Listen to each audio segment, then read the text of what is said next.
คนต้องชอบเธอถ้าคนต้องคลั่งใครอาจเธอน่ารักเธอสดใสสายเลือกเกิน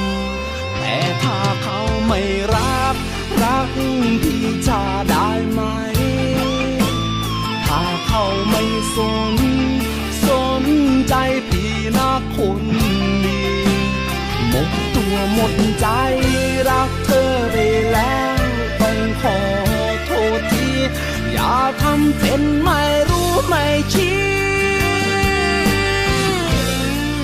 ใจพี่รักเธอจังเลย